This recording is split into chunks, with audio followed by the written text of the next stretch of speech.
Welcome to Search for Signs. My name is Gary Willing. If this information interests you, please press the like and subscribe button and press the bell for notifications. Well, you did it. You made it all the way to June the 22nd, 2020. It's not a bad thing. Congratulations.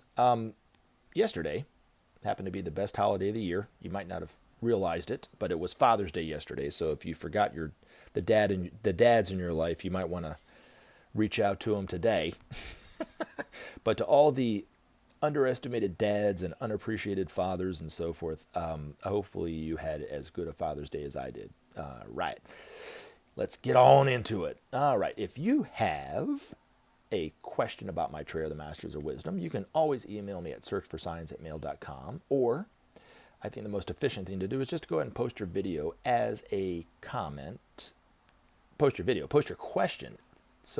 As a comment in the most recent video is what I was trying to say. Excuse me.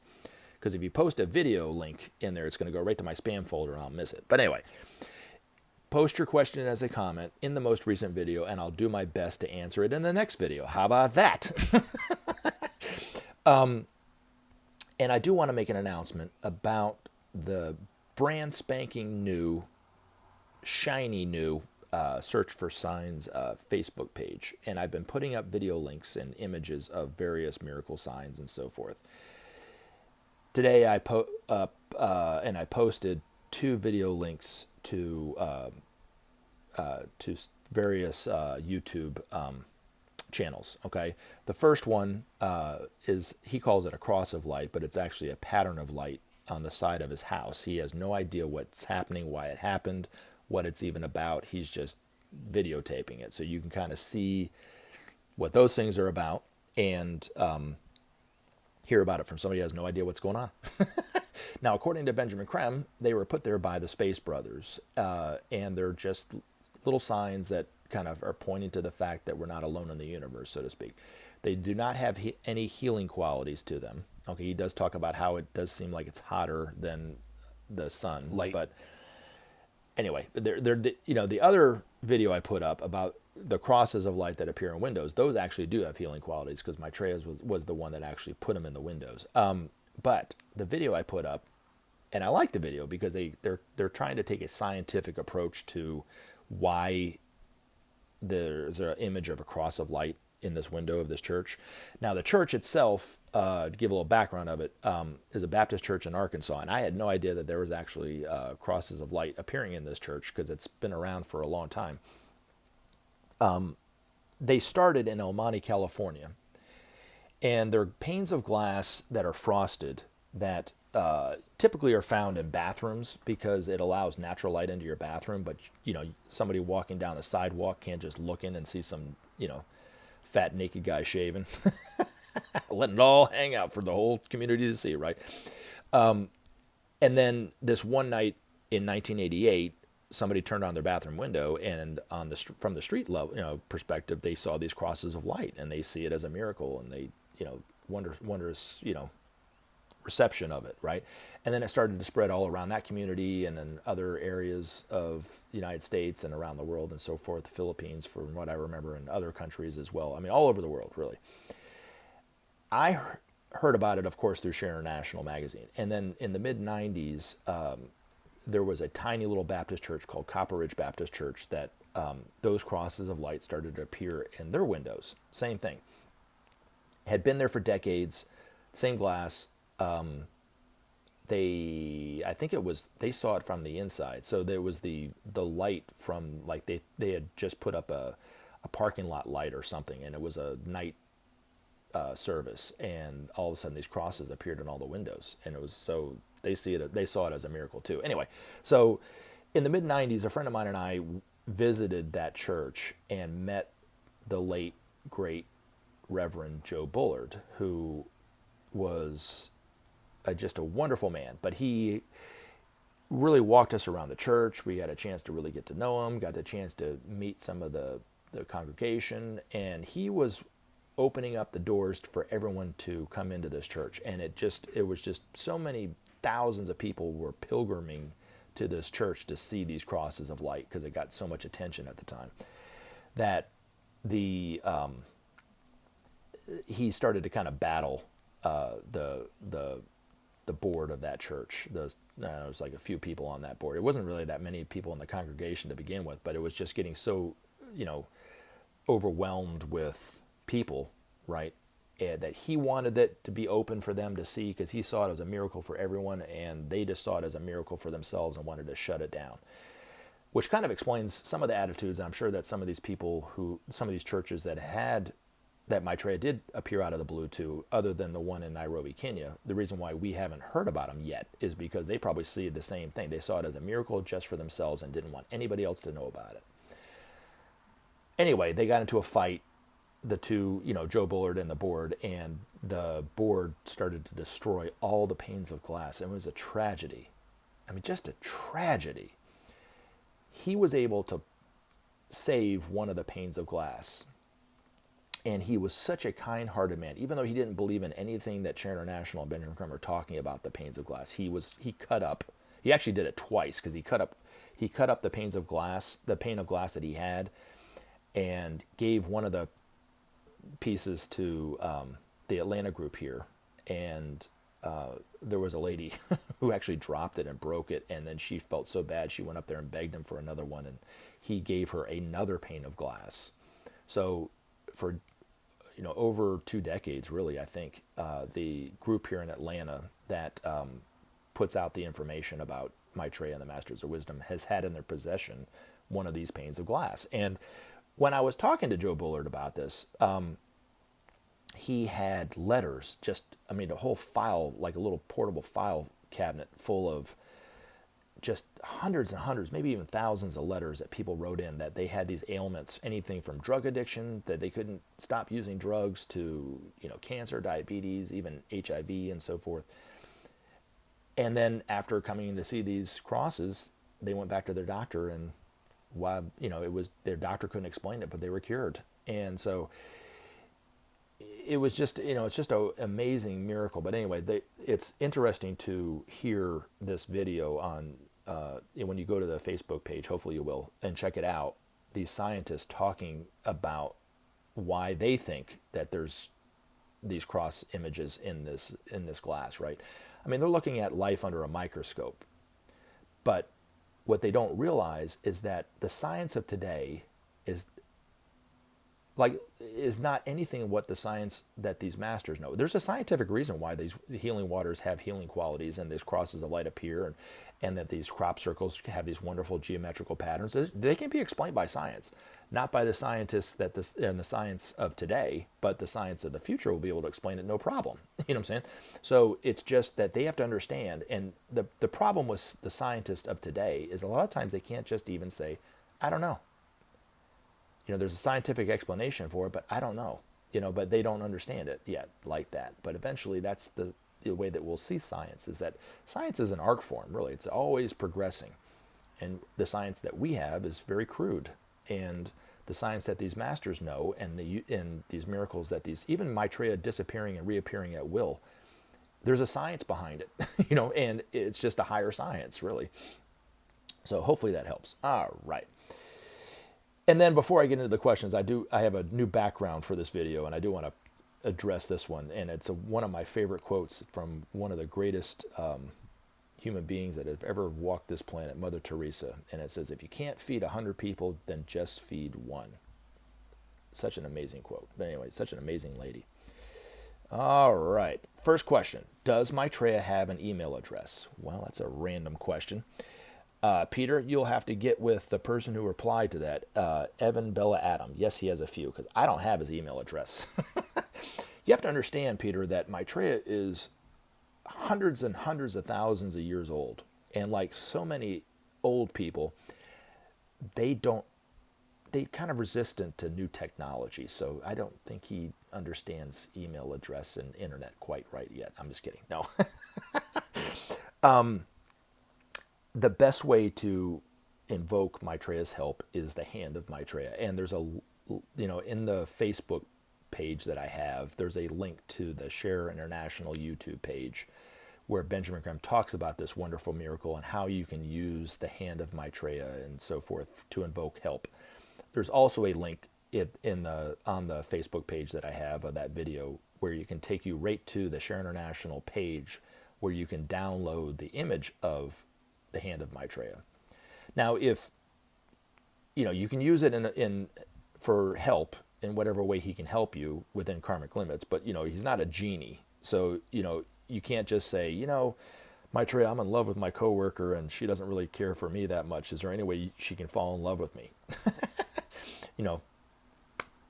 Can't help you there, right? But I'm sure if you said, hey, Maitreya, I'm in love with my coworker and I'm very infatuated with her and it's causing me a lot of heartache. Is there any way I can be detached from it? Can you help me detach myself from it and be truer to who I am? He can assist you in that way, you know what I'm saying? Which might make you more, attractive to your coworker eventually because you're not stalking her all the time or something like. I'm just kidding, but you see what I'm saying? But people have asked the hand for, and I have too, for direct help, and I've seen it come sometimes rather quickly. Other times it might take days or a week or so, but then you start looking at it and go, oh, that's right, I did ask. And it came that way. So hopefully that helps. All right, next question. Should you love a person who wants to kill you and allow them to do it? Well, yes and no. Okay, so I think everyone has the right to defend themselves. I do think that what you're asking about, should a person love someone who wants to kill them? Yeah, eventually, but that's the way the masters are, right? I mean, it's not easy to love the way the masters love. I do think the first step is what Maitreya taught me, which is, and I'm trying to share with everybody else, is never judge anyone on whether they're good or bad, only notice the good things that they do. That's the key. That's the first step to getting to that level. You can't just go from being irritated with everybody to loving somebody who wants to kill you and allowing them to do it. You know what I'm saying? I mean, it takes steps, right? Now, the masters love people who want to kill them, just like Jesus loved those who were crucifying him, right? Now, the allowing them to kill him, allowing them to do it, it reminds me of a story that I read in one of George Adamski's books, who George Adamski, if you're not familiar, claimed to have contact with the Space Brothers, and spent time on their spaceships and got to know them, met them here on Earth because they're walking around all, helping humanity in the trenches too. But, he also got a chance to see their spaceships and diagram them out and all sorts of stuff. It's quite an amazing books that he had.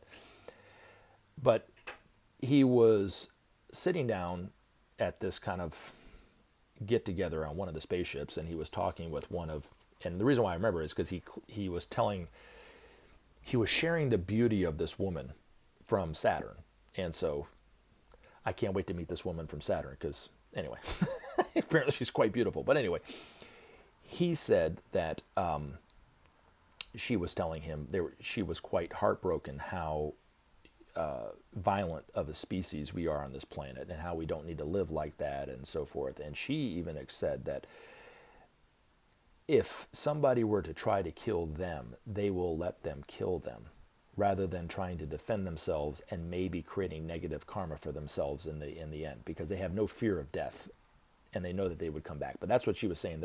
The Space Brothers' attitude is toward that. So, but, these masters like Maitreya, especially Maitreya being out open and speaking to the public first, when he steps on the podium and starts speaking to people, thousands of people in the stadium, that when he's starting to speak like that, he'll know everybody's thoughts in that whole stadium. He'll know everybody's thoughts on the other side of the planet. So anybody that's trying to hurt him or kill him or whatever like this, he can do a lot of different things. He can either disappear and reappear. He can, cause their gun not to go off. If they did try to shoot at him, that the assailant probably would die instantly. So, because if you try to harm masters like that, the karma comes back on you pretty fast. They can also probably get rid of the desire to harm them if they wanted to. I mean, there's a lot of different ways that he could defend himself, without harming the other person. But like I said, there's not going to be anybody that's going to be able to take him out. But he'll still love those people who do try and do think about it. You know what I'm saying? He'll still love them the same way, but hopefully that helps. All right. Why did Jesus say that the only way to the Father is through him? Well, there's several different ways of looking at the question. Okay. The first one is the way that a fundamentalist Christian would view it, right? that Jesus is the only begotten Son, and that you have to believe that Jesus is the only true Son of God, or you're going to go to hell, right? That's one. The second way of looking at it is the esoteric way of looking at it, that it wasn't Jesus that was saying it at the time, it was Maitreya, speaking through Jesus, okay? Which I know is going to tick off a lot of Christians. But anyway, there are 5 great expansions of consciousness called initiations that mark the last few lifetimes of the 100 or so thousands of lifetimes that we have on this planet, that were written in the Bible in certain events in Jesus's life, that the birth, the baptism, the transfiguration, the crucifixion, and the resurrection. And those mark the great expansions that we will all take in order to become a master. And if they are a master already, they've already taken every one of those steps. Okay, the first two, Maitreya is actually the one that actually performs the ceremony for the disciple, and they're done on the inner planes. Eventually, it'll be done on the physical plane, but right now it's done in group formation. But right now it's done on the inner planes. So Maitreya himself actually is the one that handles that and performs that initiation ceremony for the disciple. Okay, that's about as much as I know about that. The other way of looking at it is the only way to be, like Jesus said, I and the Father are one and the same. If you notice, he never said, and even with all the distortions of the Bible, it's not written in there that Jesus said, myself and only myself and the Father are one and the same. So the only way to get to the Father, which Jesus was talking about, the absolute reality, the self, the permanent part of the entire cosmos, which is beyond consciousness, beyond manifestation, the space that allows all to move, as the great disciple Paul once put, the one in whom we live and move and have our being.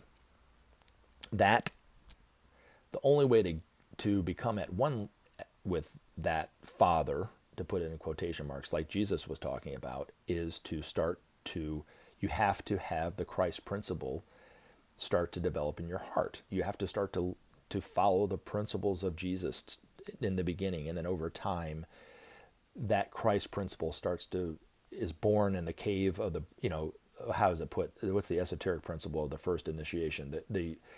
The birth of the Christ in the cave of the heart. So that has to start to develop within the heart of the person to where they start to love unconditionally, till eventually you can love somebody that's, even if they want to kill you, what I'm saying, you're still going to love them. The way that these masters love, totally unconditionally, moment to moment, without ever being irritated or, annoyed or whatever like that. But it's a process. It takes time to get to that. It takes lifetimes to get to that. Jesus was talking very simply, very symbolic in a lot of ways about some of these esoteric truths that these masters and Maitreya will be talking about very scientifically with humanity in the very near future and on into the future. So hopefully that helps. All right. Where can I find an interview on TV, Gary Willing on YouTube? So I'm sure you're not asking about me being on TV. The TV interviews that I did were just local, public access channels. So they're not on YouTube, believe me. If you're talking about Maitreya's interview, I've talked about this many times. I'd have no problem talking about it again with you, Maj, but even if I've seen Maitreya on TV, which I don't know if I have or not, and recognized him or not, if I did recognize him, I'm not allowed to say. And it's always advised that when we all any one of us start to recognize Maitreya on TV, to not mention it to anybody. But knowing this information on whatever level somebody knows it, it will make it easier for you to recognize him, because you'll start, if you know his priorities, which above all is peace, but how to get there. Without sharing, there could be no justice. Without justice, there could be no peace. Without peace, there could be no future. If you pay attention to what people are saying on TV and you hear someone talking in that way, but in maybe a lot simpler than that, or in a different way, or using different words or whatever, you might be able to pick up on it easier than if you didn't know anything about this, if that helps. So, Maitreya did say there will be for everyone who knows this information now, there will be a time where you'll get on your knees and you'll thank your maker for knowing it. So, we all come to that point at different points of time, right? But, by knowing this information on whatever level you know, it will make it easier for you to, I think, recognize Maitreya on TV. So hopefully that helps that question. All right. Kind of running out of time here. So next question from Tao Zenchi. And what's up, I guess, with Archon's Dead Sea Scrolls about the evil and the sons? I don't know anything about it. The only Dead Sea Scrolls I've read were coming from the book, The Essenes, The Gospel of Truth, which talk about a lot of Jesus's teachings more in depth about the law of cause and effect, about the need for fasting, about reincarnation, and so forth. But The Essene, The Gospel of Truth is the only Dead Sea Scrolls that I've read. So anyway, hopefully that helps. All right. Why are there no new articles that are published weekly or monthly on Share International? Well, BenjaminCreme had a moment-to-moment telepathic connection with his master, who we only know his name as of right now as BenjaminCreme's master or the master, who dictated those articles every month through Share International. So when I'm reading it, or if you go to Share International's website and you read an abridged version of their monthly press, right, or monthly magazine, they're not regurgitating, but they're reusing the articles that BenjaminCreme's master wrote through him. It's because that's the only way we got the message. Only we got the articles through Ben, through his master. But they're still important to today.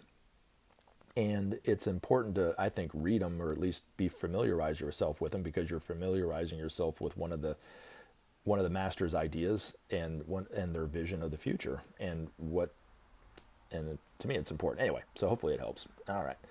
Next question. Have you heard of Haile Selassie I? Only from what I've read in Wikipedia about him being an emperor of Ethiopia, I think, or Kenya or something like this. This is the second time somebody's brought his name up, so I don't. Is there a spiritual reason why you're bringing it up, or some kind of connection to this information? I don't know. So I've tried to dig a little bit deeper trying to find it, and I can't find it. So if you want to repost your question and kind of explain why you're asking, that would be great. That might be a little more helpful. Maybe I can answer it a little bit better that way. Hopefully that helps. All right. I want to end this video, as I do in most of my videos, with reading one of BenjaminCreme's master's articles. Sorry, it's not a new one for you, Abdullah, but it's an older one, but it's still applicable today. And if you find these articles enlightening, definitely seek out his books on Amazon or through the Share International page. You can buy their books directly through them. All right. This is entitled A Call to Service, and it was published, unfortunately, a long time ago, May 1986. So, within the limits set by his present level of consciousness, man has created much. Nowhere is this more apparent than in his scientific achievements, his art, his engineering, and architectural skills. Many geniuses have arisen to show the way, men and women dedicated to the task of enriching the culture of our time. Thus, as we stand on the threshold of the Aquarian experience, many new possibilities are opening up for man, calling him onwards to fulfill his potential and divinity waiting to be revealed. Viewed from our standpoint, this is but a beginning, a preparation for the creation of a civilization such as man has never known, a civilization which will not alone rival, but far surpass the most brilliant of ancient times. Then, as we do now, the masters led the way, but openly, known as the bestowers of knowledge and truth. The wheel has turned, and we retrace our steps. Soon the world will see the return to the world of the elders of the race, the knowers, the sons of God. Prophecy has foretold our advent and quickened the expectancy of the disciples, but many such sleep soundly, oblivious, to the happenings of the time. There are many who await our coming with aspiration, but envision it in a far future time. Know they not that our hand knocks now upon the door. Awake, friends. Awake, workers for the good. We need all who would work with us to transform the world. We need your aspiration, your joy, your hope and trust we cherish. Make ready to see us and to welcome us into your lives. There is no need to fear our return. We embody the center of love. That is our nature and evokes our service. Know this to be so and fear not. We shall be with you as elder brothers to show you the way. For long have we awaited this opportunity to serve you, counting the years till we can be among you. When you see us, you will know that the time of the end and of the beginning has come. The end of the old separation, the beginning of partnership. There is now afoot a plan of salvation for the world. This involves the cooperation of all those who long to serve the world. To serve today is not difficult, for the means of service lie to the hand, and the earth itself cries out for succor.